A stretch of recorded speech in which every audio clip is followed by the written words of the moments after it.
మనకి బ్రహ్మ బ్రహ్మ చెప్తూ ఉంటాడనమాట. ఇలాగా భగవంతుడిని ప్రేయర్ చేసిన తర్వాత సనక సనాథుడికి బ్రహ్మ వచ్చేసి ఈ విధంగా చెప్పబోతున్నాడు అని చెప్పేసి ఉంటుందన్నమాట. తర్వాత వచ్చేసి 2 నుంచి 12 శ్లోకాల వరకు కూడా భగవంతుడు వాళ్ళ దగ్గరికి రావడం. 2 నుంచి 5 శ్లోకాల్లో చూసామంటే అవును తప్పు చేశారు, నా నా వాళ్ళు తప్పు చేస్తున్నారు, మీరు దానికి చెప్పించడం అనేది కరెక్టేను, తప్పేమీ కాదు అని చెప్పేసి ఇంకా ఏమడుగుతారు, ఆయనే క్షమాపణ అడుగుతారు.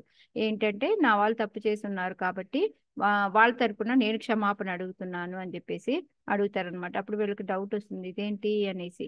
ఒకవేళ ఈయన తప్పు చేశారు అంటే ఆయనకి శిక్షించగలిగే వాళ్ళు ఎవరుంటారు అని అంటే అప్పుడు చెప్తాడనమాట భగవంతుడు. ఏంటి అంటే నాకు పేరు ప్రతిష్టలు అనేవి పోతాయి. ఎప్పుడైతే ఒక యజమానికి సేవకుడు ఎప్పుడైతే తప్పు చేస్తాడో యజమాని తప్పు పడతారు, అందువలన నాకు అపకీర్తి అనేది వస్తుంది అని చెప్పేసి చెప్తారనమాట. ఆ తర్వాత వీళ్ళు అనుకుంటూ ఉంటారు, ఈ భగవంతుడికి అపకీర్తి అయితే ఇప్పుడు మన కీర్తి తెచ్చాము అపకీర్తి తెచ్చాము అని అనుకుంటూ ఉంటే అప్పుడు వాళ్ళని 6 నుంచి 12 శ్లోకాల వరకు భగవంతుడు వీళ్ళని కీర్తిస్తారనమాట, బ్రాహ్మణులని.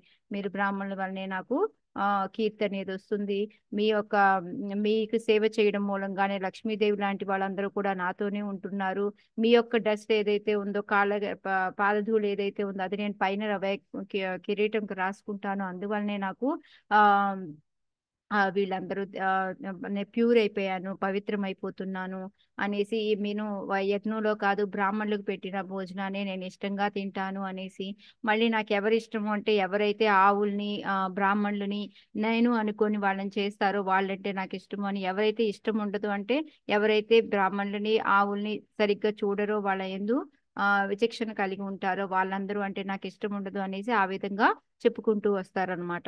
ఆ తర్వాత 13 నుంచి 15 శ్లోకాల వరకు కూడా భగవంతుడు చెప్పిన తర్వాత వీళ్ళు అయోమయం అయిపోతారు. వీళ్ళకి అర్థం కాదు ఏంటి ఇది భగవంతుడు ఏం చెప్పాడు అనేది అర్థం కాదు. ఎందుకు అంటే మెయిన్ గా వచ్చేసి వాళ్ళు ఒకటి తప్పు చేస్తున్నారు, అపరాధం చేస్తున్నారు వైష్ణవులు ఎదుట.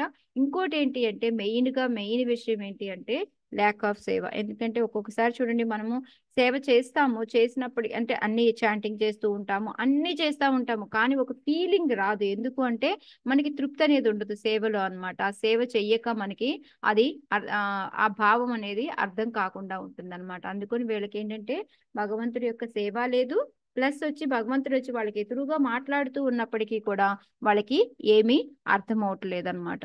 సో అందుకని వాళ్ళకి అర్థం కాక మళ్ళీ భగవంతుడిని ప్రార్థించడం మొదలు పెడతారనమాట. ఏంటి అంటే ఇప్పుడు ఏదైతే భగవంతుడు చెప్పున్నాడు నువ్వే గొప్ప అన్ని నువ్వే అని చెప్పేసి, దానికి తిరుగుగా అనమాట మేము ఎలా గొప్ప అవుతాము, నువ్వే అందరికీ మూలము, అహం సర్వస్య ప్రభవు అనేసి మనకి 17, 18 శ్లోకాల్లో చెప్తారనమాట. అంటే నువ్వు ఓన్లీ ఎందుకు ఇవన్నీ మమ్మల్ని పొగిడి ఇంత చేశావు ఎందుకు అంటే భగ మిగతా వాళ్ళందరికీ కూడా ఏమంటారు ఉదాహరణగా ఉండడానికి, వాళ్ళు నిన్ను చూసి మమ్మల్ని గౌరవించడానికి నువ్వు చేస్తున్నావు తప్ప, ఇలా మాట్లాడుతున్నావు తప్ప నీకు అసలు మమ్మల్ని పూజించాల్సిన అవసరము లేదు, మా పాదధూళి ధరించాల్సిన అవసరము లేదు అనేది వాళ్ళు ఇప్పటి వరకు 18, 19లో చెప్తారనమాట. సో 18 వరకు చెప్తారు. ఇప్పుడు 19 చూద్దాం ఇవాళ మనం. తరంతి హ్యంజసా మృత్యుం నివృత్తా యదనుగ్రహాత్ యోగిన స భవాన్ కిం స్వేదనుగృహ్యేత యత్పరైః. ఎవరైనా చదువుతారా మాతాజీ? హరే కృష్ణ మాతాజీ. చదవండి. తరంతే హ్యంజసా మృత్యుం నివృత్తా యదనుగ్రహాత్ యోగినః స భవాన్ కిం సిదనుగృహ్యేత యత్పరైః. భగవత్ కరుణ చేతనే యోగులు సమస్త భౌతికేచ్ఛలను విరమించి భవసాగరమును తరించుతున్నారు. కనుక ఇతరులు చే ఆ దేవదేవుడు అనుగ్రహింపబడును అనుట అసాధ్యమైనట్టుది. హరే కృష్ణ. హరే కృష్ణ. సో ఇక్కడ భగవంతుడు ఇందాక వాళ్ళకి ఏంటి లాస్ట్ లో కనుక ఏమడిగాడు వాళ్ళని, మీ అనుగ్రహం చూపించేసి మా వాళ్ళకి సేవ తగ్గించండి అని అడిగాడు. సో అసలు మీకు అనుగ్రహం అనేది ఎవరి అనుగ్రహం కావాలి? ఎక్కడైనా బ్రాహ్మణుల అనుగ్రహం వలన అని లేదు, భగవంతుడి అనుగ్రహం అయితేనే. ఎక్కడైతే మనకి చెప్పుకున్నాం భగవంతుడి కరుణ లేనిది చివరికి ఏంటిది గడ్డి కూడా పోసు కూడా కదలదు. అలాంటిది మా అనుగ్రహం ఏంటి అనేసి వాళ్ళు మళ్ళీ తిప్పి కొడుతూ వీళ్ళు ఇది చెప్తున్నారనమాట. ఎలాంటి యోగులైన వాళ్ళు, కర్మయోగులు కానీ జ్ఞానయోగులు కానీ ధ్యాన యోగులు కానీ ఎలాంటి యోగులైనప్పటికీ కూడా వాళ్ళు భౌతిక ఇచ్ఛలన్నీ కూడాను వదిలేసి ఈ భవసాగరాన్ని దాటాలి అనుకుంటే ఏమవసరం? మెయిన్గా ఓకే, మనం ట్రై చేస్తాము, అంతా కూడా చేస్తాము, కానీ దాంతో పాటు ఏం కావాలి? దేవుని ఏముంటే కృప, కృప, భగవంతుడి కరుణ కృప ఉంటేనే కరుణ మనం ఆ పని అవుతుంది. అనేది మనం చెయ్యగలుగుతాము, లేకపోతే అది అవ్వదన్నమాట. అది ఇక్కడ వీళ్ళు చెప్తూ ఉన్నారు. ఇలాంటి మనం ఎన్నో శ్లోకాలు ఎన్నో కథల్లో కూడా మనం వినున్నాము. సో అదే వాళ్ళు ఇక్కడ చెప్తూ ఉన్నారనమాట. అలాంటిది ఇతరుల చేత ఆ దేవదేవుడు అనుగ్రహం అనేది అసాధ్యం. ఇందాకేం చెప్పాడు భగవంతుడు? మీరు అనుగ్రహించండి, మీరు అనుగ్రహిస్తేనే ఇది అవుతుంది అన్నట్టుగా చెప్పారు కదా. సో దానికి వాళ్ళు ఇది చెప్తున్నారు అనమాట. అయితే దీనికి ప్రపాదులు వారు ఏం చెప్తూ ఉన్నారంటే, మనకు అందరికీ తెలుసు జన్మ మృత్యు జరా వ్యాధి నుంచి బయటపడాలి అంటే మనకి తప్పకుండా భగవంతుడి అనుగ్రహం కావాలి అనేది మనం ఎన్నో శ్లోకాల్లో, భగవద్గీత భాగవతంలో వాటన్నిటిలో కూడా మనం చూస్తున్నాం అన్నమాట. అయితే ఇక్కడ ఏంటంటే వాళ్ళు ఎవరెవరు ఎలాంటి కోరికలు కోరుకుంటారు భగవంతుడిని అని అంటే, కర్మయోగులు ఏమి అనుకుంటారు? వాళ్ళకి ఏం కావాలి? కోరికలు ఉంటాయి, ఆ కోరికలు తీరిస్తే సరిపోతుంది అనమాట. అందుకని ఇచ్చ. జ్ఞానయోగులకి ఏముంటుంది? ముక్తి, భగవంతుడిలో కలిసిపోవాలి అనేసి వాళ్ళకి అది ఉంటుంది. యోగులకి ఏముంటుంది? యోగులు ఏం కోరుకుంటారు? ధ్యాన యోగులు బ్రహ్మ తేజస్సు, అదే దేవుడి యొక్క సిద్ధులు, ఫస్ట్ సిద్ధులు కోరుకొని తర్వాత భగవంతుడిలో కలిసిపోవాలి అనుకుంటారు, అంతే కదా వాళ్ళు చేసేది. ధ్యానయోగులు ధ్యానం చేసిన తర్వాత ఏంటి? వాళ్ళకి పవర్సే కదా వస్తాయి, సిద్ధులే కదా వస్తాయి. సో అలా అన్నమాట. భక్తి యోగంలో ఉన్న వాళ్ళు మాత్రం భగవంతుడి సేవని కోరుకుంటూ ఉంటారన్నమాట. సో అదే ప్రపాదులు వారు ఇక్కడ ఎవరు ఎట్లాంటి వాళ్ళు అయినప్పటికీ కూడా వీళ్ళందరికీ, ఇప్పుడు కర్మయోగులు వాళ్ళకి కోరిక తీరాలి అన్న, జ్ఞానయోగులకి ముక్తి రావాలి అన్న, ధ్యాన యోగులకి సిద్ధులు రావాలన్న, భక్తి యోగులకి సేవ దొరకాలి అన్న, ఏదైనప్పటికీ కూడా వాటన్నిటికీ ఏం కావాలి? భగవంతుడి కరుణ కాలి. అది మెయిన్ అనమాట. మెయిన్ ఇక్కడ అదే ప్రపాదులు వారు చెప్తున్నారు అనమాట. కాకపోతే ఏంటి అంటే అందరూ ఒక్కొక్క రకంగా కోరుకుంటారు. ఏది కోరుకున్నప్పటికీ కూడా ప్రతి దానికి ఏంటి ఇది. అయితే మనకి ప్రపాదులు వారు నార్మల్ గా చెప్తారు కదా, ఇవన్నీ కాదు, మనకి మెయిన్ గా ఇంపార్టెంట్ ఏంటి అంటే భక్తి యోగము అనేది ఇంపార్టెంట్. దాని వల్లనే మనము భగవంతుడిని నిరంతరం మనం సాంగత్యాన్ని పొందగలుగుతాము అనేది ఇక్కడ ప్రపాదులు వారు చెప్తూ ఉన్నారనమాట. సో ఇక్కడ అందుకనే శ్రీకృష్ణ భగవానుడు నిత్యుడనియు ఆ దేవదేవుని అనుగ్రహమునకు నిరంతరము కోరువారు సైతము నిత్యులే. అంటే ఎవరైతే భగవంతుడిని దగ్గరికి వెళ్ళాలి, భగవంతుడితో కలవాలి అని అనుకునే వాళ్ళు కూడా అంతే కదా. మనం భగవంతుడి నుంచి వచ్చాం, మనం కూడా నిత్యమే కదా, నిత్యమే ఉంది. కాకపోతే ఏమిటి అంటే మనం ఇక్కడికి వచ్చిన తర్వాత భగవంతుడిని మర్చిపోయి మన మీద గుణాల ప్రభావం పడిపోయి అదంతా కమ్మేసి ఉందన్నమాట. అంతేకాని యాక్చువల్లీ చెప్పాలంటే మనం కూడా నిత్యులమే. మనం భగవంతుడి దగ్గరికి వెళ్ళామంటే ఆ భావన అది మనకి కూడా వస్తుందన్నమాట. అది ఇక్కడ ప్రపాదులు వారు మనకి చెప్తూ ఉన్నారు. సో మెయిన్ గా ఇక్కడ మొత్తం మీద ఏంటంటే ప్రపాదులు వారు చెప్పాలనుకుంటుంది, ఈ భవసాగరాన్ని దాటాలి అంటే, ఎలాంటి కోరికలు తీరాలి అన్నా కూడాను అది భగవంతుడి యొక్క కరుణ అనుగ్రహంతోనే దొరుకుతుంది. భగవంతుడికి ఎవరిది అక్కర్లేదు. ఎందుకు అంటే భగవంతుడికి ఈక్వల్ గా కానీ ఆయన కన్నా సమానులు కానీ ఎవరు లేరు. ఒక సంస్కృత పదం వాడతాం, దానికి ఎవరికైనా గుర్తుందా? ఏమంటారు? భగవంతుడికి సమానం కానీ అధికులు కానీ లేరు అని చెప్పడానికి అసమోధ్వ. అసమ ఊర్ధ్వ. అసమ అంటే ఈక్వల్ గా లేరు అని, ఊర్ధ్వ అంటే ఆయన కన్నా ఎక్కువగా లేరు అనేది దాన్ని అనమాట. అసమ ఊర్ధ్వ అంటారనమాట. అలాగా అందుకని భగవంతుడికి ఇది చెప్తున్నారు. అందుకని ఎవరి యొక్క కరుణ, భగవంతుడికి ఎవరి యొక్క అనుగ్రహం అవసరం లేదు, మన అందరికీ భగవంతుడి యొక్క కరుణ పరమావశ్యకమై ఉన్నది అనేది ఇందులో చెప్పారనమాట. సో దీనికి ఒక ఉదాహరణగా ఏంటి అంటే, ఒకసారి ఇస్కాన్ లో 1870లో అనుకుంటా కలకత్తాలో టెంపుల్ ఓపెన్ అన్నమాట, ఇంకా ఓపెన్ అవుతూ ఉంది. సో దాంట్లో ఏంటంటే టెంపుల్ ప్రెసిడెంట్ ఉంటాడు. అతను ఏంటంటే ఎంతసేపు డబ్బులు కలెక్ట్ చేయాలా, టెంపుల్ తొందరగా బిల్డ్ చేయాలా అనేసి కోరిక అనమాట. అందుకని ఈ ఉన్న భక్తులందరికీ సరిగ్గా ఫుడ్ కూడా, ఎందుకు కొంచెం తినండి అంత ఎక్కువ తినక్కర్లేదు అనేసి అన్నిట్లో కంజూస్గా అనమాట, పిసినారితనంగా ప్రసాదం కొంచెమే పెట్టడము, సరిగ్గా నిద్రపోనివ్వడం, కొంచెం ఇబ్బందులు వస్తూ ఉంటాయి అనమాట. భక్తులకి చాలా ఇబ్బంది పడుతూ ఉంటారనమాట. ఇలా తిండి తినకుండా ఎక్కడ శ్రమ చేయగలమండి మేము అనేసి వాళ్ళు. కానీ అక్కడ ఏమీ మాట్లాడలేకపోతారు ఆయన దగ్గర. ప్రపాదులు వారు వస్తారు కదా, చూద్దాము చూద్దాము అని వెయిట్ చేస్తూ ఉంటారన్నమాట. సో ప్రభుపాదులు వారు వస్తారనమాట. ప్రభుపాదులు వారు వచ్చిన తర్వాత వెంటనే చెప్తారు, ఇలా ఇలా మాకు ఇన్ని ప్రాబ్లమ్స్ ఉన్నాయి, తిండి తినకుండా అంటే మా వల్ల కావట్లేదు, అసలు ఫుడ్డే పెట్టట్లేదు మాకు ఈయన అనేసి చెప్తారనమాట. చెప్తే ఆయన వచ్చేసి టెంపుల్ ప్రెసిడెంట్ చెప్తారు, నువ్వు ఎందుకు ఇలా చేస్తున్నావు ఏంటి అంటే, మీ ప్రసన్నత కోసం అంటారనమాట. నా ప్రసన్నత కోసం ఏంటి, నేను ఎప్పుడైనా ఇలా చెప్పానా నేను మీకు? ఫుడ్ తింటూ చక్కగా భగవంతుడి సేవ చేసుకుంటూ మనము టెంపుల్ కట్టాలి, కానీ ఇలా అందరినీ మార్చేసి ఇలా చేయడం కరెక్ట్ కాదు అనేసి ఆయనకి చెప్తారనమాట. తర్వాత మళ్ళీ వీళ్ళకి భక్తులకు కూడా పిలిచేసి వాళ్ళకి చెప్తారనమాట, ఇది కూడా ఒక సంఘర్షణేనా మీకు? అసలు సంఘర్షణ అంటే ఏంటో తెలుసా? నేను పడుతున్నాను సంఘర్షణ అనేది, నాతో పోల్చుకుంటే మీదేంటి? మరి ప్రభుపాదులు వారు అమెరికా వెళ్ళారు, వెళ్ళినప్పుడు ఎంత కష్టపడ్డారు మనం ప్రభుపాదులు లీలామృతిలో చూస్తా ఉన్నాం కదా. ఆయన పడిన సంఘర్షణతో పోల్చుకుంటే 4-5 రోజులు ఫుడ్ లేకపోయినా పెద్ద ఇబ్బంది ఏమన్నా ఉందా?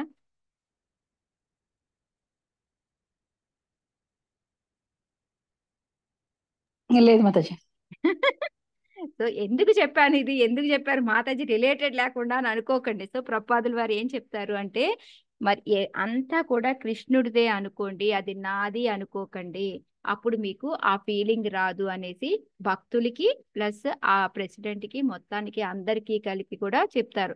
అలా అనుకొని నేను చేశాను కాబట్టి ఈ 40 సంవత్సరాల్లో ఇస్కాన్ నేను పునరుద్ధరించగలిగాను, అన్ని అంటే నిర్మించి దాన్ని ఇంకా పెద్దది చెయ్యగలిగాను. సో అందుకొని ఇవి చిన్న చిన్న వాటిని కూడా పెద్దగా చేసుకొని చూడకండి అని చెప్పేసి వాళ్ళకి చెప్తారనమాట. సో అందుకొని మనం అంతా భగవంతుడి మీదే ఆధారపడి, ఆయన కరుణ మీదే, అంతా నీదే, నీది జస్ట్ మేము చేస్తున్నాము అని ఆయన కరుణతోటి చెయ్యాలి అని చెప్పడానికి ఈ ఎగ్జాంపుల్ చెప్పాను. ఓకే 20. సో వాళ్ళు అనుగ్రహానికి దానికి కూడా తిప్పి చెప్పేశారనమాట. ఓకే మాతాజీ మీరు చదువుతారా శ్లోక?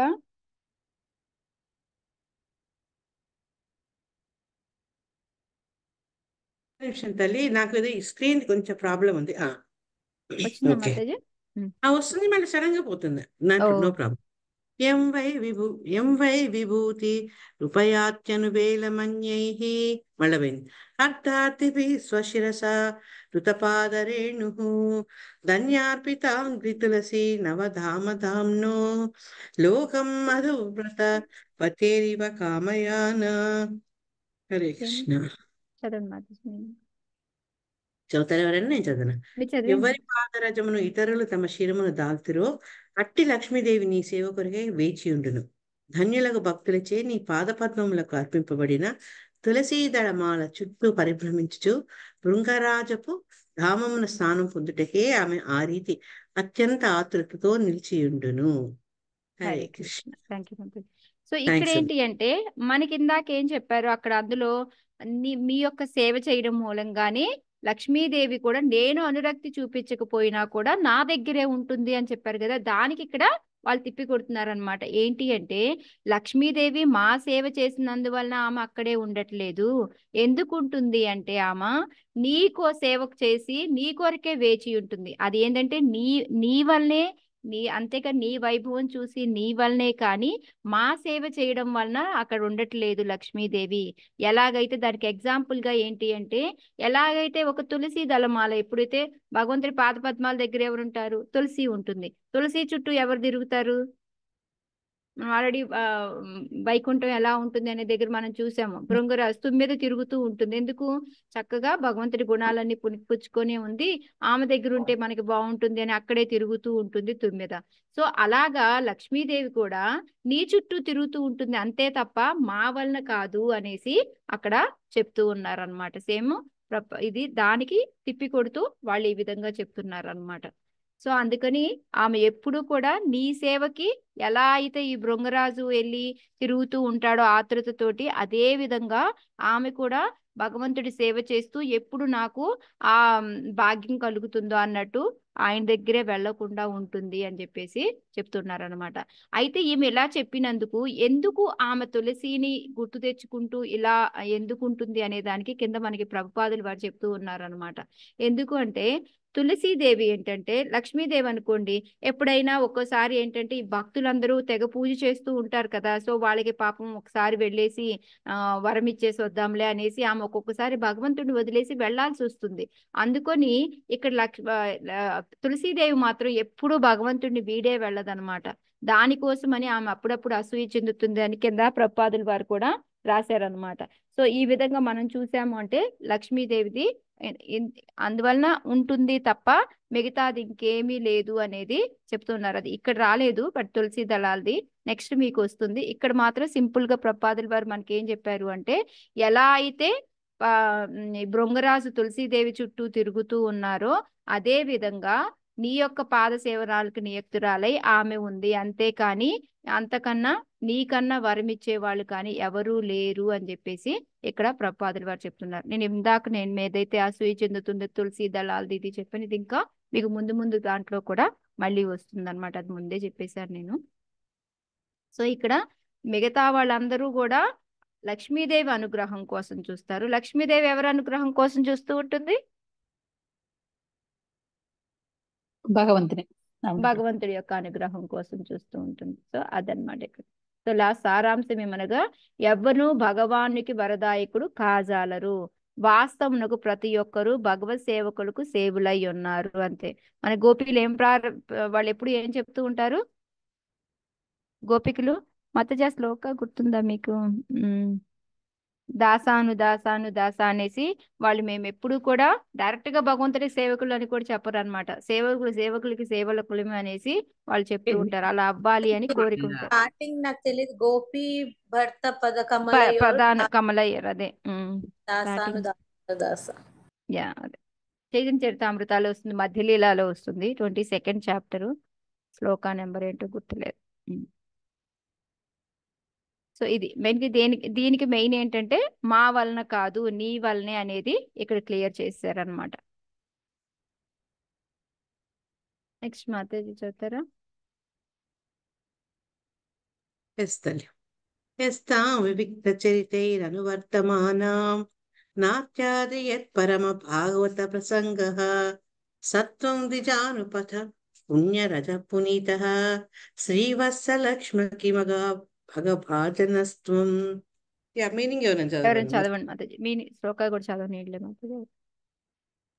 హరే కృష్ణ మాతాజీ. చదవండి. యస్తాం వివక్త చరితైరనువర్తమానాం నాత్రాద్రి యత్పరమ భాగవత ప్రసంగః సత్వం ద్విజానుపద పుణ్య రజ పునీతః శ్రీవత్సలక్ష్మ కిమగా భగభాజనస్త్వం. హే ప్రభు, నీవు నీ విశుద్ధ భక్తుల కర్మల ఎడ అమితానురాగమును కలిగి ఉన్నావు, కాని నీ దివ్యమగు ప్రేమమయ సేవయందు సదా నెలకొనియుండు లక్ష్మీదేవి ఎడ ఏనాడును ఆసక్తుడవై లేవు. అట్టి ఎడ బ్రాహ్మణులు నడిచెడి పద మందలి ధూళి నిన్ను పునీతుని చెయ్యగలుగునా? వక్షస్థలము పైన గల శ్రీవత్స చిహ్నము నిన్ను వైభవోపేతనిగా లేదా అదృష్ట భాగునిగా చెయ్యగలుగునా? హరే కృష్ణ. హరే కృష్ణ. సో ఇక్కడ మనకి ఎంతకుముందు ఏంటి, భగవంతుడు నేను మీ యొక్క పాదధూళి రాసుకున్నందువల్ల నేను పునీతుని అవుతున్నాను అనేసి చెప్పారు కదా. సో దానికి వాళ్ళు ఇప్పుడు అడుగుతున్నారు అనమాట, ఎవరు విశుద్ధ భక్తుల కర్మలడ అమృత రాగాను కలిగి ఉన్నావు. ఎందుకంటే ఇక్కడ ఏం చెప్తున్నారు అంటే, మెయిన్ ఇందాక మనం అనుకున్నట్టు లక్ష్మీదేవి మీద ఆసక్తి లేదు, కానీ ఎవరైతే నీ దగ్గర ఎప్పుడు సేవ చేస్తూ విశుద్ధ భక్తులుగా ఉంటారో వాళ్ళ యందు నువ్వు అమితమైన అనురాగాన్ని కలిగి ఉన్నావు అని చెప్తున్నారు. సో అదే విధంగా ఏంటంటే ఇక్కడ కూడా బ్రాహ్మణ్స్ ని లాస్ట్కి వచ్చేసి ఫైనల్ గా ఏంటి మనం తీసుకోవాల్సింది అంటే, భగవంతుడు ఒక ఉదాహరణగా, ఎందుకు అంటే ఎప్పుడు ఆయన ఏం చెప్పుకుంటాం మనము భగవంతుడిని, గోబ్రాహ్మణ హితాయచ అనేసి. సో అది యాక్చువల్ గా చేసి చూపించాలి అనేసి మొత్తం మీకు 24 శ్లోకాల్లో చూసాము అంటే, ఓవరాల్ గా వాళ్ళు చెప్పిన పాయింట్స్ అన్నిటిని తిప్పికొట్టి నువ్వు మాకు ఇప్పటికి అర్థమైంది, ఉదాహరణగా మమ్మల్ని మాకు ఇట్లా చేసి చూపిస్తే మిగతా వాళ్ళు కూడా ఫాలో అవుతారని నువ్వు చెప్తున్నావు అనేది ప్రూఫ్ చేయాలి అని అనుకుంటున్నారు అనమాట వీళ్ళు. దానికి ఒక్కొక్క శ్లోకాన్ని తీసుకొస్తూ ఉన్నారు. సో నీకు ఎవరంటే అమితమైన రాగము అంటే, ఎందుకంటే ఆమె ఆసక్తి లేదు అని చెప్పావు. ఆసక్తి ఎందుకు లేదు అంటే నీకు విశుద్ధ భక్తుల మీద ప్రేమ ఉంటుంది. మరి ఇక్కడ ఆమె విశుద్ధ భక్తురాలు కాదా మరి అలాంటప్పుడు లక్ష్మీదేవి?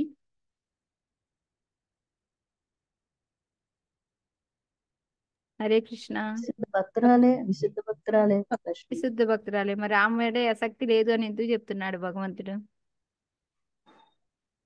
బహుశా భక్తురాలిగా కాకుండా భార్య అనే విషయంలో ఆసక్తి లేదని చెప్తున్నారు.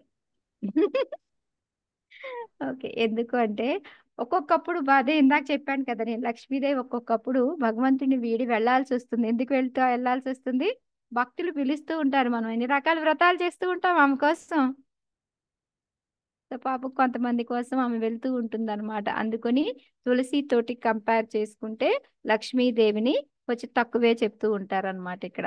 సో అందువలన ఇక్కడ మనకి రాధారాణి కానీ, లక్ష్మీదేవి కానీ, రుక్మిణి కానీ వీళ్ళందరూ కూడాను తులసీదేవి మీద కొంచెం అసూయ చెందే ఉంటారు. ఎందుకు అంటే ఆమె ఎప్పుడు కూడా భగవంతుడిని వీడు ఉండదు. ఎందుకంటే చూడండి, మనమైనా ఫస్ట్ మనకి మొన్న ఒక ప్రభు కూడా వచ్చారు. చాలా మంది ఎవరు వచ్చినా ఏం చెప్తూ ఉంటారు?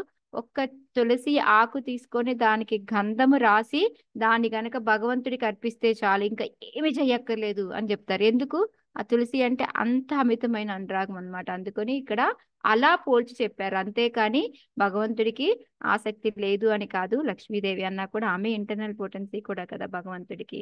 సో ఆమె మీద ఆసక్తి లేకుండా, కాకపోతే విశుద్ధ భక్తుల్లో చెంత చూస్తే తులసి తోటి అలా చూస్తే తక్కువ ఉంటుంది అని చెప్పడం, అంతేకాని అస్సలు లేదు అని కాదు. ఓకే. సో అందుకని నీకు అలాంటప్పుడు నువ్వు భక్తుల ఎడ అంత అమిత రాగాన్ని కలిగి ఉంటావు, లక్ష్మీదేవి ఆసక్తి ఉండదు.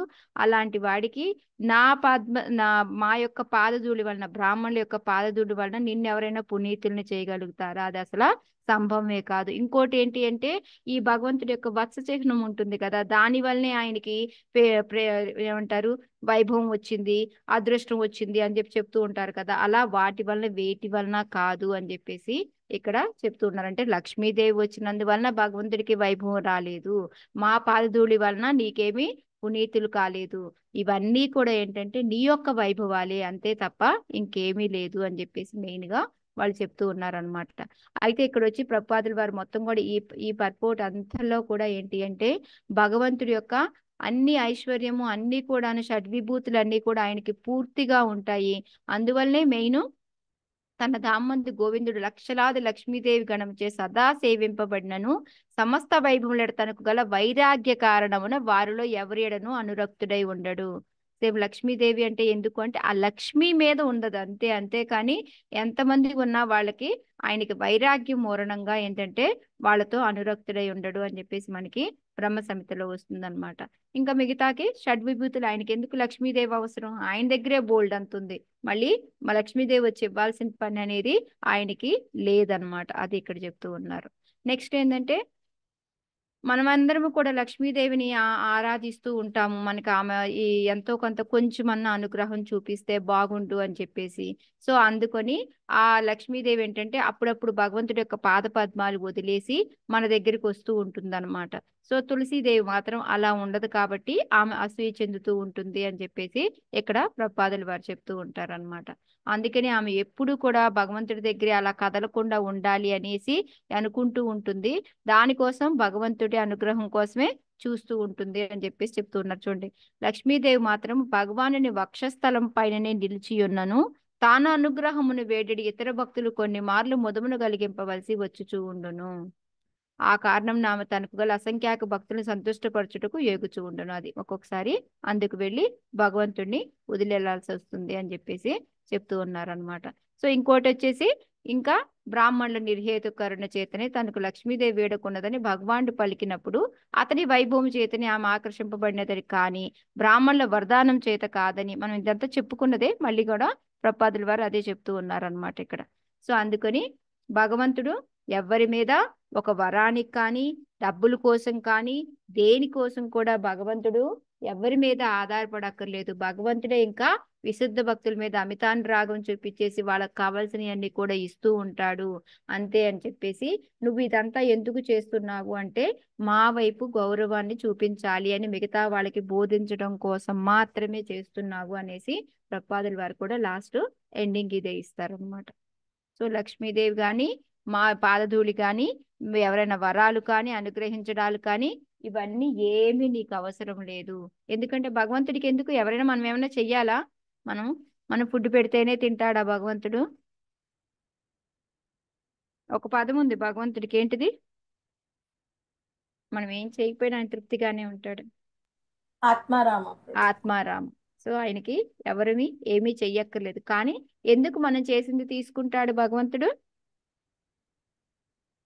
మన మీద కరుణ.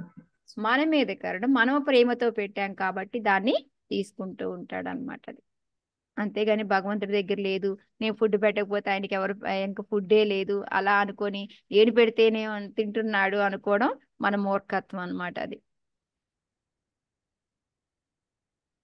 అది చదువుతారా? యా. ధర్మశ్చ తే భగవస్త్రియుగద్విస్వైః పద్భిశ్చరాచరమిదం ద్విజదేవతార్థం నూనం భృతం తదభిఘాతి రజస్తమశ్చ సత్వేన నో వరదయా తనువానిరస్య. చదవండి మాతాజీ ఎవరన్నా. హరే కృష్ణ మాతాజీ. చదవండి. ధర్మస్య తే భగవతస్త్రియుగత్రిభిస్వైః పద్భిశ్చరాచరమిదం ద్విజదేవతార్థం నూనం భృతం తదభిఘూతి తదభిఘాతి రజస్తమచ్చ సత్వైన నో వరదయా తనువానిరస్య.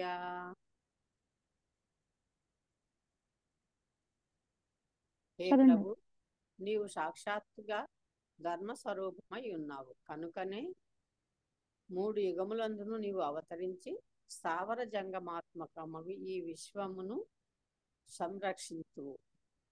విశుద్ధ సత్వమయము సర్వాభీష్ట వరదాయకమునగు నీ కరుణచే దేవతలు ద్విజులు రజస్తమో గుణములను దయతో తొలగింపు. హరే కృష్ణ మాతాజీ. Thank you. హరే కృష్ణ.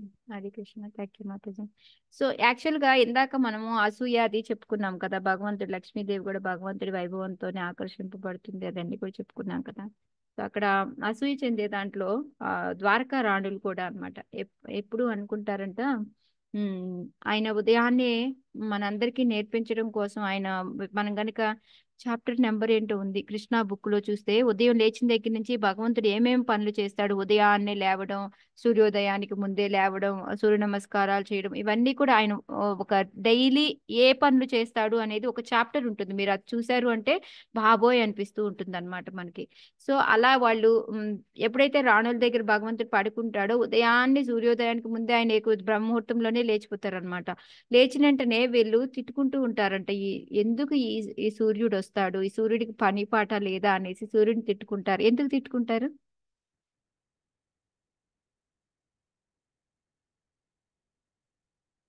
మాతాజీ కృష్ణుడు దర్శనం ఇంక దొరకదు కదా మాతాజీ, ఆయన లేచి వెళ్ళిపోతారు కదా. ఆయన అప్పటిదాకా చక్కగా అసోసియేషన్ తో ఉంటాడు. కరెక్ట్. సత్సంగం భగవంతుడితోటి పడుకొని ఉండడమో, భగవంతుడితో ఆడుకోవడమో, భగవంతుడితో తినడమో ఏమో జరుగుతూ ఉంటాయి. ఆ తర్వాత వెంటనే అది లేస్తే భగవంతుడి యొక్క కార్యక్రమాలు స్టార్ట్ అయిపోతాయి. సో ఆయన వెళ్ళిపోతాడు కాబట్టి అందుకొని రాణులు ఏంటి అంటే సూర్యుడిని తిట్టుకుంటూ ఉంటారంట. సో అలాగా మనకి ఒక్కొక్కళ్ళు అసూయపడడం. మళ్ళీ మనకి గోపికలు ఎవరిని తిట్టుకునే వాళ్ళు? బ్రహ్మని మాతాజీ. ఎందుకు కళ్ళు రెప్పలు రెప్పలు ఎందుకు ఇచ్చావు? ఎలా చెప్తారు? అసలు బ్రహ్మ ఏ రోజు భగవంతుడిని చూడలేదేమో, చూసుంటే ఈ రెప్పలు పెట్టేవాడు, బాగా చూసుంటాడు ఎప్పుడు కూడా. అందుకే ఈ రెప్పలు ఇచ్చాడు. రెప్పలు కనుమూయడం వల్ల అనవసరంగా కొంత టైం వేస్ట్ అయిపోతుంది, భగవంతుడిని చూడలేకపోతున్నాము అనేసి విశుద్ధ భక్తులు అనేవాళ్ళు అలా ఉంటారు అనేసి కూడా మనం తీసుకోవచ్చు అనమాట. సో దీంట్లో ఏంటి అంటే వీళ్ళు ఈ శ్లోకాలో భగవంతుడు ఏంటంటే ధర్మస్వరూపుడివి నువ్వే, మా వలన ధర్మం వస్తుందని కానీ ఇట్లా అని కానీ ఏమీ లేదు, మొత్తం అంతా కూడా నువ్వే సాక్షాత్తుగా ధర్మస్వరూపుడు అయి ఉన్నావు అని చెప్పేసి చెప్తున్నారు. భగవంతుడు మనకి ఆల్రెడీ ఒక శ్లోకాలు వచ్చింది, నువ్వు చెప్పిందే ధర్మము, నువ్వు ఆ సనాతన ధర్మాన్ని మేము చెయ్యాలి, అది ఏంటి అంటే భగవంతుడి యొక్క సేవే అది సనాతన ధర్మము అనేసి మొత్తం అంతా నువ్వే అయి ఉన్నావు అని చెప్పేసి మనకు ఒక శ్లోక వచ్చింది ముందు మనం చూసాము, అంటే 18th అనుకుంటా, 18th శ్లోక. సో ఈ విధంగా ఇక్కడ ఏంటంటే నువ్వే ధర్మస్వరూపుడివి అని చెప్పేసి, ఇంకా ఈ 3 యుగాల యందు నువ్వు అవతరిస్తూ ఉంటావు అని చెప్పి, ఈ విశ్వాన్నంతా కూడా మమ్మల్నే కాదు ఈ విశ్వాన్నంతా కూడా ఎవరు రక్షిస్తున్నారు అంటే నువ్వే రక్షిస్తున్నావు.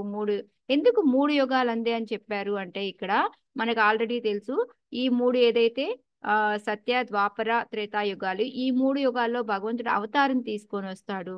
4వ యుగం ఏంటి? కలియుగం. ఈ కలియుగంలో ఏంటంటే భగవంతుడు చన్న అవతారం, అంటే చన్న అంటే ఏంటంటే దాక్కుని ఏమంటారు మనకి పైన ఒక లేయర్ లాగా భగవంతుడు కాకుండా ఒక శిష్యుడు లాగా వస్తాడనమాట. అందుకని దాన్ని చన్న అవతారం అని చెప్తాం అనమాట. అందుకని దానికి అక్కడ ఎప్పుడు కూడా త్రియుగ అని వస్తుంది. అంటే భగవంతుడు 3 యుగాల్లోనే అవతారం తీసుకుంటా, అంటే 4వ యుగంలో తీసుకోడా అని మీరు ఎవరు సంశయించొద్దు. సో ఇక్కడ వాళ్ళు అందుకని 3 యుగాలు, త్రియుగ అనే దానికి డిఫరెంట్ మీనింగ్ కూడా ప్రపాదులు వారు ఇచ్చారు, అది కూడా మనం డిస్కస్ చేసుకుందాము. సో ఇక్కడ ఏంటి అంటే మమ్మల్ని అందరినీ ఎవరు స్థావర జంగమ అంటే కదిలే వాళ్ళు కదలని వాళ్ళు ఎవరున్నప్పటికీ కూడా ప్రతి ఒక్కళ్ళని కూడా ఈ విశ్వాల్లో సంరక్షించేది ఎవరు అంటే నీవే. ధర్మస్వరూపం అంటే నీవే. అలాంటిది నువ్వేంటంటే ఎప్పుడు ఎలా ఉంటావు? విశుద్ధ సత్వంలో ఉంటావు. అందరికీ వరాలు ఇచ్చేవాడివి నీవే. అలాంటి నీవు నీ కరుణతోటి నువ్వు మాకేం చేయాలి అంటే రజోస్తమ గుణాలతోటి మమ్మల్ని, మాకున్న ఆ రజోస్తమ గుణాలని తొలగింపు అని చెప్తున్నారు. మరి బ్రాహ్మణులు వీళ్ళు చక్కగా అక్కడ దాకా వచ్చారు, వీళ్ళు రజోస్తమ గుణం ఉందంటారా? వీళ్ళకి దేవతలకి ఉండబట్టే కదా శపించారు మాతాజీ వీళ్ళు. కరెక్ట్. ఎందుకు అంటే వీళ్ళు శపించారు, కోపం వచ్చింది అంటే వాళ్ళకి రజోగుణం ఉన్నట్టే అక్కడ. అందుకోసమని ఇక్కడ వీళ్ళు ఏం చెప్తున్నారు అంటే నీ కరుణ చేతి మా అందరికీ ఉన్న ఈ రజస్తమ గుణాలని తొలగించము అని చెప్పి. మనకి మాక్సిమం ఈ భౌతిక ప్రపంచంలో ఉన్నారు అంటే వాళ్ళందరికీ కూడా రజస్తమ గుణాలేనమాట. ఒకసారి జగన్ ప్రభు అనమాట, రేవతి గోపిమాత జల్ ప్రభు ఒక చార్ట్ లాంటిది ఒకటి తయారు చేశారు, కొన్ని క్వశ్చన్స్ అనమాట. ఆ క్వశ్చన్స్ అన్నిటికీ ఆన్సర్ చెప్తే మనం ఏ గుణంలో ఉన్నాము అనేది తెలుస్తూ ఉంటుంది అనమాట. అది మేబీ నా దగ్గర ఉందేమో చూస్తాను, నేను పంపిస్తాను మళ్ళీ అందరికీ. యాక్చువల్గా వాళ్ళు చాలా కాలేజీల్లో అన్నిట్లో ట్రై చేస్తే తెలిసింది ఏంటి అంటే అందరిలో కూడా రజోగుణమే ఉంటుంది. ఎందుకంటే మనం భగవంతుడిని మర్చిపోయాం కాబట్టి మనలో ఎక్కువగా సత్వగుణం తక్కువ, రజోతమో గుణాలే ఎక్కువగా ఉంటాయి. కానీ భౌతిక ప్రపంచంలో ఎక్కువగా రజోగుణం ఉంటుంది, తమో గుణము ఒక కొంత పర్సంటేజ్ కూడా ఉంటుందన్నమాట. సో అది అందుకొని ఇక్కడ ఏం చెప్తున్నారంటే వీళ్ళు దేవతలు ద్విజులు ఎవరైతే ఉన్నారో వాళ్ళందరికీ కూడా దయతో తొలగింపు అని చెప్తున్నారు. సో ఇందాక మనం ఈ త్రియుగ అనే దానికి ఒక్కొక్క పారాగ్రాఫ్ కి ప్రపాదులు వారు ఫస్ట్ దానికి భగవంతుని త్రియుగ ఎందుకంటామంటే 3 యుగాలు ఏంది అవతరిస్తాడు కాబట్టి త్రియుగ అని చెప్తారు అని చెప్పేసి. చన్న అవతారం అందుకుని దాన్ని అవతారం కింద తీసుకోవడం కాబట్టి అందుకని అలా చెప్పారు అని చెప్పేసి చెప్పాం. ఇంకో త్రియుగ అంటే శ్రీధర స్వామి ఏం చెప్పారు అంటే యుగ అంటే ఏమో జంట, 3 అంటే 3, 3 రెళ్ళు 6 షడ్విభూతులు అంటే ఆ 6 విభూతులు ఏవైతే పూర్తిగా భగవంతుడిలో ఉంటాయి కాబట్టి అందుకొని దాన్ని త్రియుగ అంటారు అని చెప్పేసి అదొకటి చెప్పారనమాట. ఇంకో త్రియుగ అంటే ఏంటి అంటే భగవంతుడు ఈ 3 యుగాల్లో ఏంటంటే తపస్సు మనకి 4 ఉన్నాయి పిల్లర్స్, ఎవరికైనా గుర్తున్నాయి ఆ పేర్లు ఏంటి? ధర్మానికి 4 తపస్సు, శుచిత్వము, దయ, ధర్మము. సత్యం, సత్యం, శౌచం. ధర్మానికి ఇవి 4 కాళ్ళు లాంటివి మాతాజీ, పిల్లర్స్ అని చెప్తాం కదా. సత్యం, శౌచం, దయ, తపస్సు. యా మాతాజీ తప, ఈ 4 అన్నమాట పిల్లర్స్. సో ఈ కలియుగంలో ఒకటి మిస్సింగ్, అన్ని మిస్సింగ్, ఒకటే ఉంటుంది. ఏంటిది అది? సత్యం మాతాజీ. సత్యం ఒకటే ఉంటుంది, మిగతా 3 కూడా ఉండవు. అదే ఇక్కడ ప్రపాదులు వారు చెప్తూ ఉన్నారు అనమాట. ఈ 3 యుగాల యందు ఏంటి అంటే ఈ తపస్సు, శుచిత్వం, దయ అనేవి రక్షించబడతా వచ్చాయి. కానీ ఈ కలియుగంలో వచ్చేటప్పటికి ఈ 3 కూడా నశించిపోతాయి. అవి దేనికి అంటే మన ఎలా అయితే మన రూల్స్ అండ్ రెగ్యులేషన్స్ మనకి ఏమున్నాయో 4 రకాల నియమాలు పాటిస్తూ ఉంటాం కదా మనం. ఏంటి అవి 4 రకాల నియమాలు మనం పాటించేవి? మన ఇస్కాన్ లో 4 నియమాలు పాటిస్తాం. ఏంటి అవి? నిషేధాలు, నియమాలు అనమాట. నిషేధాలా? ఓకే సారీ, నేనే తప్పు అడిగాను. మద్యపానము, మాంసభక్షణము, జూదము,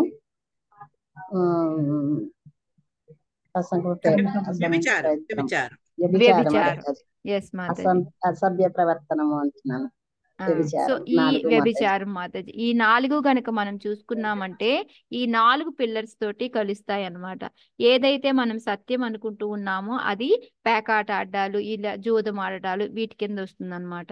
మనం తపస్సు అనుకున్నాము అంటే మనము ఈ వ్యభిచారం చేయడము ఇది అన్నమాట తపస్సు కింద వస్తుంది అనమాట. శుచిత్వం అంటే ఏంటి అంటే మనకి ఈ మత్తు పదార్థాలు తీసుకోవడం వీటన్నిటి నుంచి బయటపడడం అనేది శుచిత్వం అన్నమాట. కరుణ అంటే మనం మాంస భక్షణ చేయకుండా ఉంటాం. అంటే జంతువుల మీద మనకి కరుణ ఉంటేనే వాటిని మనం తినం కదా. ఇప్పుడు చూడండి, జంతువులు పెంచుకునే వాళ్ళు ఉన్నారనుకోండి, వాళ్ళు మాంసం తినడం అంటే కొంచెం అమ్మో జంతువులను చంపుతామా అలాగా ఇలాగా అనేసి కొంచెం ఫీల్ అవుతూ ఉంటారనమాట.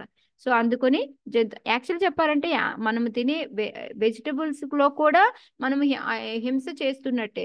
అందుకని ఏం చెప్తాడు భగవంతుడు, నాకు ప్రసాదంగా పెట్టి తర్వాత తినండి, అప్పుడు అది మనకి హింస కింద రాదనమాట. చాలా మంది అడుగుతారు, అబ్బా అన్ని మీరు చెప్తారు యానిమల్స్ ని చంపితేనే అలాగా అని చెప్తారు, అలా అని మరి మీరు తినేవి పాలకూర ఆకుకూరలు వెజిటబుల్స్ వీటిలో కూడా ప్రాణం లేదా ఏమి అని అడుగుతూ ఉంటారు. సో దానికి ఆన్సర్ ఏంటంటే ఉంది ప్రాణము. ఒక పువ్వుని పీకినా దానికి ప్రాణం తీసినట్టే మనం అన్ని రకాలుగా. కాకపోతే ఏంటి అంటే మనము దాన్ని భగవంతుడి సేవకు ఉపయోగిస్తున్నాం కాబట్టి దానికి ఏంటంటే అక్కడతోటి ఆ లైఫ్ పోయి ఇంకా బెటర్ లైఫ్ వస్తుంది అనమాట అది. సో అందువల్ల ఇక్కడ మనం హింస చేసినట్టు కాదు, అది అహింస కిందే వస్తుంది. అది మరి ఎవరైనా అడగచ్చు, పోనీ మేము కూడా దేవుడికి ఆఫర్ చేస్తాము దానికి బెటర్ లైఫ్ ఇస్తాము అని అన్నారనుకోండి, దానికి ఆన్సర్ ఏం చెప్పాలి మనం?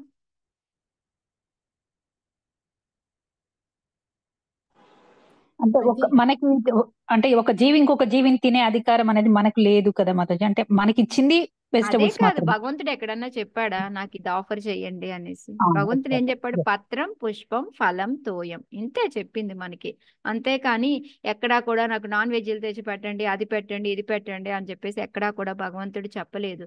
సో ఇప్పుడు మన ఈ వెజిటబుల్స్ ఏవి తీసుకున్నా ఈ 4గిట్లోకి వస్తాయి కాబట్టి, పత్రం పుష్పంలోకి వస్తాయి కాబట్టి, మనము దాంట్లో ఫలంలోకి వెళ్తాయి కాబట్టి ఇబ్బంది లేదు. సో అది కాక మనకి భగవంతుడు ఈ ఏదైతే ఉందో ఈ నోరు అనేది తయారు చేసింది కూడా యానిమల్స్ తినడానికి పనికొచ్చేలాగా తయారు చేయలేదు. మనమే నమిలి తినేసి ప్రాబ్లమ్స్ కొని తెచ్చుకుంటున్నాము. సో ఈ విధంగా ఇది జస్ట్ దీంట్లో లేదు మాతాజీ, నేను అవుట్ ఆఫ్ ద బాక్స్ చెప్పాను ఇదంతా.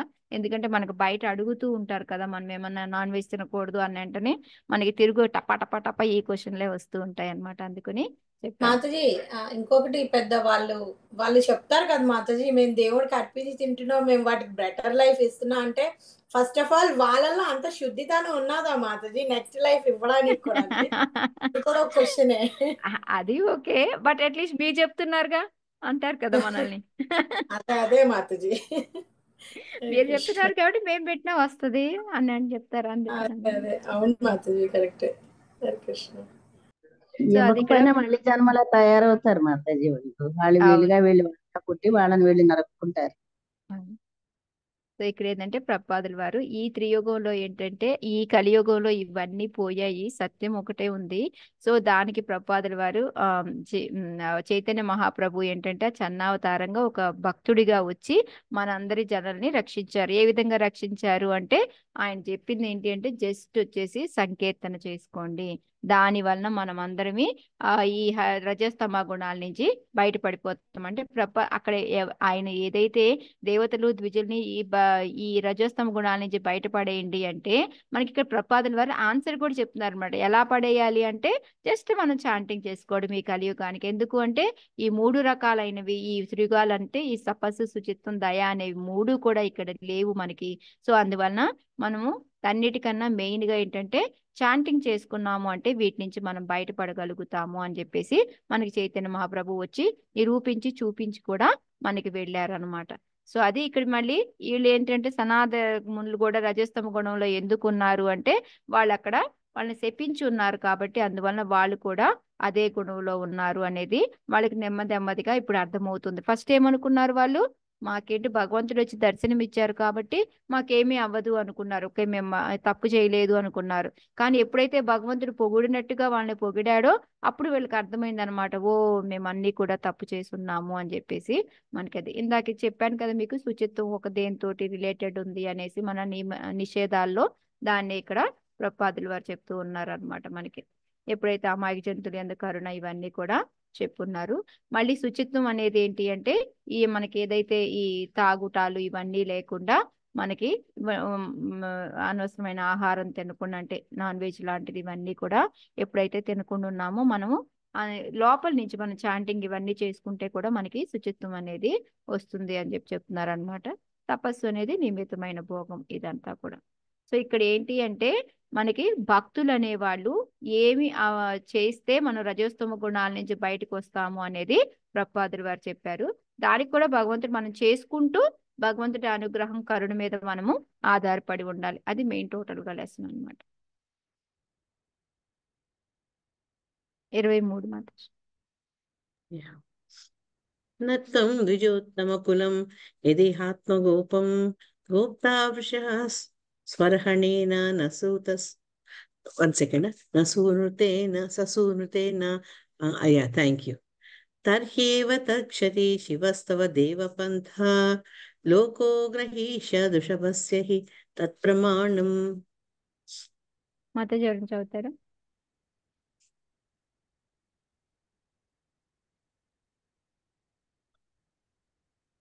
హరే కృష్ణ. హరే కృష్ణ మాతాజీ. చదవండి సన్యాసి మాత. నత్తం ద్విజోత్తమ కులం యదిహాత్మగోపం గోప్తారుషః స్వర్హణేన నసూనృతేన తర్హ్యేవ నంక్షతి శివస్తవ దేవస్పంథా లోకో గ్రహీష్య దృషభస్య హితత్ ప్రమాణం. హరే కృష్ణ మాతాజీ. చదవండి. హే ప్రభు, నీవు ద్విజోత్తముల రక్షకుడవు. పూజలు చేయుచు మృదువాక్యములు పలుకుచు నీవు వారిని రక్షింపనిచో పరమ మంగళమగు పూజా విధానము నిక్కముగా జనసామాన్యముచే తిరస్కరింపబడును. నీ ప్రమాణము పైననే వర్తించినట్టు వారు తిరస్కరింపబడును. హరే కృష్ణ. హరే కృష్ణ. సో ఇక్కడ ఏం చెప్తున్నారు, లాస్ట్ కి ఇంకా వాళ్ళు కన్క్లూజన్ కి వస్తూ ఉన్నారు అనమాట. ఏం చెప్తూ ఉన్నారంటే నువ్వే అందరికి ద్విజోత్తములు అంటే ఎవరు? ద్విజ అంటే ఏంటనుకున్నాం మనం? బ్రాహ్మణ్స్ రెండు సార్లు జన్మ తీసుకుంటారు వాళ్ళని ద్విజ అంటారు. అజ అంటే పుట్టడము, ద్వి అంటే 2 సార్లు. ఎవరు 2 సార్లు పుడతారు? బ్రాహ్మణ్స్ అంటే ఎవరైతే అది అంటే ఎవరైతే ఏమంటారు మాతాజీ దీక్ష తీసుకునే వాళ్ళు ఎవరు? దీక్ష తీసుకున్న వాళ్ళ యజ్ఞోపవీత సంస్కారం అది. అది మెయిన్ గా ఏంటంటే అది వైశ్యాస్కి ఉంటుంది, బ్రాహ్మణులకి ఉంటుంది, క్షత్రియులకి ఉంటుంది. మీరు చూసారు అంటే వాళ్ళు జంధ్యం వేసుకొని ఉంటారు చూడండి, వాళ్ళందరూ కూడా అన్నమాట. వాళ్ళకి కంపల్సరీ ఆ సెరమనీ జరుగుతుంది. దాన్ని ఏమంటారు మాతాజీ? యజ్ఞోపవీతంది. సంస్కారం. అది సంస్కారానికి ఏదో పేరు ఉంది అనుకుంటున్నాను. ఉపనయనం అదే కదా. ఇంకా చెప్పాలంటే ఉపనయనము, వడుగు వడికా భాషలో ఒడుకి ఉపనయనం వేడుకి కోసమే ఎదురు చూసాను మాతాజీ. అది రాకే నేను హై లాంగ్వేజ్ నుంచి కిందకి వచ్చిన. అవును. సో ఆ సంస్కారాన్ని ఏంటంటే ఉపనయనం కానీ ఒడుగు అంటారు. అదేంటంటే కొంతమంది 11వ సంవత్సరం అట్లాగా పెళ్లికి ముందు కూడా కొంతమంది చేస్తూ ఉంటారు దాన్ని. సో ఆ విధంగా ఏంటంటే వాళ్ళని ద్విజ అంటారు అనమాట. సో మనకి ఏంటి అంటే ఎవరమైతే మనం దీక్ష తీసుకొని ఉంటామో వాళ్ళు కూడా 2వసారి బర్త్ తీసుకున్నట్టే. తర్వాత బ్రాహ్మణ ఇనిషియేషన్ కూడా ఉంటుంది. దాని తర్వాత సెకండ్ ఇనిషియేషన్ అంటాము. సో అది తర్వాత ఇక వైష్ణవులుగా చెప్పబడతారు వాళ్ళు, అది వేరు అనమాట. ఓకే. సో ఇక్కడ ఏంటి అంటే వీళ్ళ ముగ్గురికే ఇది ద్విజులు అని చెప్తారు అనమాట. అంటే వీళ్ళనే రక్షిస్తాడా భగవంతుడు? సూదుల్ని రక్షించడా? వర్ణాశ్రమ ధర్మం ప్రకారం కాకుండా వాళ్ళు వైష్ణవులు అవుతారు కదా మాతాజీ, వాళ్ళు కూడా అలానే కాదు మాతాజీ. అంటే ఇక్కడ వీళ్ళు ఏంటంటే వీళ్ళ గురించి ఎక్కువ పొగుడున్నాడు కాబట్టి దాని గురించి చెప్పారు. అంతేగాని భగవంతుడు అందరినీ కూడా ఒకేలా చూస్తారు అని మనం చెప్పుకున్నాం కదా. ఏంటి శ్లోక అది? సమోహం సర్వభూతానం, అందరినీ ఒకేలా చూస్తారు. ఆయనకు ఒకళ్ళు ఎక్కువ ఒకళ్ళు తక్కువ అనేది ఉండదు. బట్ ఏంటంటే భక్తులు అంటే కొంచెం ఎక్కువ ఉంటుంది. అందుకని ఇందాకే మనం పొందాట్లో కూడా ప్రతి ఒక్కళ్ళు స్థావర జంగమ వాళ్ళందరినీ కూడా రక్షించేది ఎవరు అని చెప్పారు ముందు శ్లోకాలు. నువ్వే రక్షిస్తావు, నువ్వే ధర్మస్వరూపుడివి అని చెప్పున్నారు. సో అందుకని మనం దాన్ని ఉల్టాగా అర్థం చేసుకోవద్దు. ఇక్కడ ఏంటంటే ద్విజోత్తములకి రక్షకుడివి అని చెప్పేసి, ఇప్పుడు దాకేంటి పూజలు చేయుచు మృదువాక్యములు పలుకుచు నీవి వారిని రక్షింపనిచు. ఎందుకంటే నువ్వు ఏంటంటే ఇప్పుడు వాళ్ళందరినీ రక్షించాలి, ఎవరి ద్విజులను అందరినీ కూడా రక్షించాలి అంటే వాళ్ళతో చక్కగా మృదుమైన వాక్యాలు మాట్లాడుతూ వాళ్ళని రక్షించాలి అనేసి, వాళ్ళకి పూజలు చేయాలి అనేసి, వాళ్ళని గౌరవించాలి అని చెప్పేసి నీ యొక్క ఉదాహరణతోటి చూపిస్తూ ఉన్నావు. నార్మల్ వాళ్ళకి అలా చెయ్యలేదనుకో భగవంతుడు ఏమవుతుంది, మొత్తం అందరూ కూడా ఏమంటారు మనకి మానవ వినాశనం అనేది, లేకపోతే నాగరికత అనేది నశించిపోతుంది. అందువలన నువ్వు దీనికోసమని నువ్వు ఉదాహరణగా ఇలా చేసి చూపిస్తున్నావు అని చెప్పేసి చెప్తున్నారు. దీనికి కొంచెం పెద్దది ప్రపాదుల వారి పర్పోర్ట్ రాశారు. కాకపోతే ఏం లేదు, మనకి సింపుల్ గా చెప్పాలి అంటే ఏంటంటే యద్యద్ ఆచరతి శ్రేష్ఠ, మనం చదువుకున్న భగవద్గీతలో వస్తుంది మనకి. ఇంకోటి ఏంటంటే మహాజనో ఏన గతాస పందాహ, ముందు వాళ్ళు ఏంటంటే మనకి మన మానసిక కల్పన ద్వారా కానీ, మళ్ళీ మన ఉన్న జ్ఞానం ద్వారా కానీ, మనంతట మనం తెలుసుకొని మనం చేద్దాము అనుకుంటే అది జరిగేది కాదు. సరే అలా కాదులే, నాకు శాస్త్రాలు ఉన్నాయి కదా వాటిని పట్టుకొని చేద్దాము అని అనుకున్నాం అనుకోండి, ఏమవుతుంది? శాస్త్రాలు చదివి చేసుకోవచ్చు కదా, నేర్చుకోవచ్చు కదా, ఏమవుతుంది? ప్రాబ్లం ఏంటంటారు? చదివేసరికి టైం అయిపోతుంది. చదివేసరికే కాదు మాతాజీ, ఒక్కొక్కళ్ళు ఏం చేస్తారు, ఒక్కొక్క రకంగా దానికి ఒక్కొక్కరు వాళ్ళు ఒకలా రాస్తారు అనువాదము, లేదా వాళ్ళు ఇష్టం వచ్చినట్టు వాళ్ళు అర్థం చేసుకుంటారు దాన్ని. ఇప్పుడు మనం చూడండి, ఆ పైన శ్లోకా చదివామనుకోండి, మనకి ఏమో లేదు ద్విజులను రక్షిస్తాడంట అలా అనుకుంటాం, కానీ కింద ప్రపాదుల వారు అలా కాదు అనేసి క్లియర్ గా మనకి ఇచ్చారు కాబట్టి మనకి అది అర్థం అవుతుంది. లేకపోతే ఏమవుతుంది, ఎవరి ఇష్టం వచ్చినట్టు వాళ్ళు ఓన్గా అర్థం చేసుకుంటారు. అందుకని ఏంటంటే బెటర్ ఏంటంటే మహాజనులు ఎవరైతే ఆల్రెడీ అవలంబించుకున్నారో వాళ్ళని మనం అనుసరించుకుంటూ, అనుకరణ కాదు అనుసరించుకుంటూ వెళ్తే సరిపోతుంది అది అనేసి, దానికోసమని నువ్వు ఉండి నువ్వు అన్ని చేసి ఇలా చేస్తే బాగుంటుంది అని ఆల్రెడీ మాకు చూపిస్తూ ఉన్నావు అది అని చెప్పేసి ఇక్కడ దీంట్లో మనకిలో చెప్తూ ఉన్నారనమాట. అలా అని మళ్ళీ ఇంకోటి ఏంటి అంటే మనకి ఇక్కడ కృష్ణుడు ఎలా వచ్చాడు, గోబ్రాహ్మణ రక్షకులుగా అని చెప్పి మనం చెప్పుకున్నాము. ఆయన ఒక చక్కని ఉపమానంగా వచ్చారు. ఎలాగ ఒక గోపాల బాలకుడిగా వచ్చాడు. ఆయన వచ్చి అందరికీ బ్రాహ్మణులకి భక్తులకి పరమ గౌరవం కలిగించే పనులు చేశారు. చూసాం మనం. బ్రాహ్మణుల కంటే ఏంటి, సుధాముడికి వచ్చి కాళ్ళు కడుగుతాడు ఆయన. మళ్ళీ అవన్నీ కూడా మీకు నెక్స్ట్ శ్లోకాలో కూడా వస్తుంది అనమాట.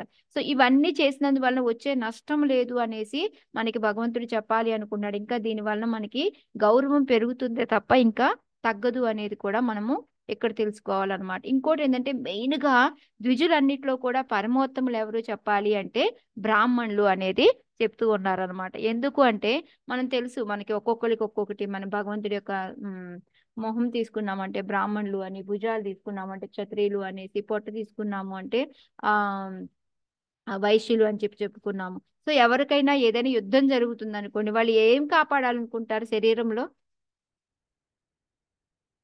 పై భాగాన్న లేకపోతే కింద భాగాన్ని కాపాడాలనుకుంటారా?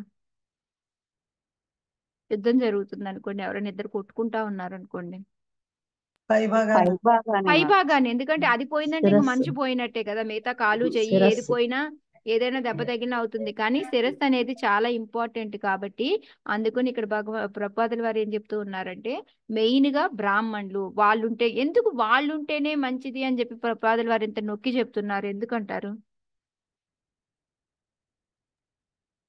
అంటే వాళ్ళని ఫాలో అవుతారు మాతాజీ వేరే వాళ్ళు. కరెక్ట్. ఎందుకంటే వాళ్ళు చెబుతారు ఏది మంచి ఏది కాదు అనేది చెప్తారనమాట. ఇప్పుడు క్షత్రియులకైనా వాళ్ళు చెప్పి మీరు ఇలా యుద్ధం ఇలా జరిపితే ఇలా బాగుంటుంది పరిపాలన చేస్తే అని చెప్తారు.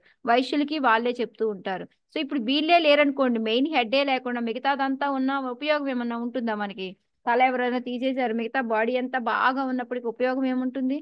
ఏమీ ఉండదు కదా. అందుకొని ఆ బ్రాహ్మణులకి వైష్ణవులకి విశేష రక్షణ కూర్చాలి అనేది మనకి ప్రపాదుల వారైనా మనకి భగవద్గీతలో అయినా భాగవతంలో అయినా ఎందుకు వస్తుంది అంటే వాళ్ళు ఉన్నప్పుడు మాత్రమే, వాళ్ళకి రక్షణ కూర్చున్నప్పుడు మాత్రమే మనకి అన్ని పనులు చక్కగా జరుగుతాయి అన్నమాట. లేకపోతే మనకి అవదు. సో మన దగ్గర డబ్బులు ఉన్నాయి, మన దగ్గర శక్తి ఉంది, దాంతో మనం ఏదైనా వాళ్ళకి ఇవ్వగలిగితే ఇవ్వడం, లేదా నా దగ్గర ఇచ్చే స్తోమత ఏదీ లేదు అంటే మధుర వాక్కులు చక్కగా వాళ్ళకి గౌరవించేలాగా మాట్లాడడం అని. ఎలా అయితే ఇప్పుడు భగవంతుడు ఎలాగైతే వాళ్ళు అయ్యో పాపం ఏమనుకుంటున్నారు అనేసి వాళ్ళని కూర్చోబెట్టి చక్కగా భగవంతుడు ఎలాగా మీరే గొప్ప అన్ని అని ఏ విధంగా మాట్లాడి మధుర వాక్యాలతో వాళ్ళని ఇది చేశాడో అదే విధంగా ఏంటంటే మనం కూడా ఓకే ఇయ్యగలిగితే ఓకే మనము కొంత సేవ చేయడము, కొంత శక్తి మేర ఇవ్వడము, లేదు అంటే అట్లీస్ట్ వాళ్ళని మంచి మాటలతో వాళ్ళని ఆదరించడం అనేది చెయ్యాలి అనేది ఇక్కడ ప్రభుపాదుల వారు చెప్తూ ఉన్నారనమాట.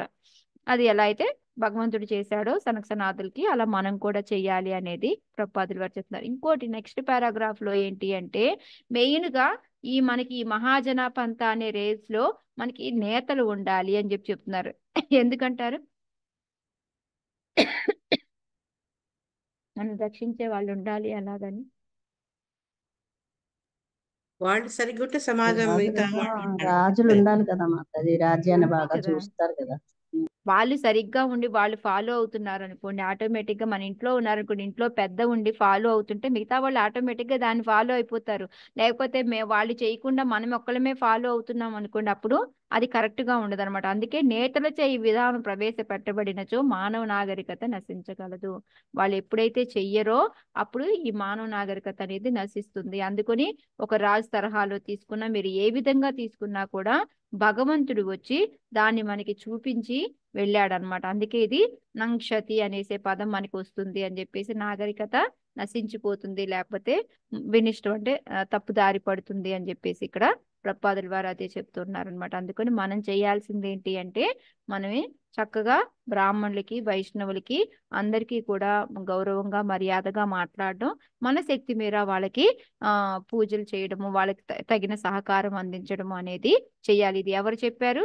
డైరెక్ట్ గా భగవంతుడే చెప్పున్నాడు అనేసి ఇక్కడ సనత్సనాదులు ప్రశంసిస్తా ఉన్నారనమాట. నువ్వు మమ్మల్ని ఇలా పొగుడుతున్నావు కానీ యాక్చువల్ గా ఇవన్నీ నువ్వు మా కోసం చేసి చూపించావు, ఇలా చెయ్యాలని చెప్పడానికి అని చెప్పారనమాట. సో ఇక్కడికి యాడ్ చేద్దాము. నేను చేద్దాం, లేకపోతే దామోదరిని అంటుంది.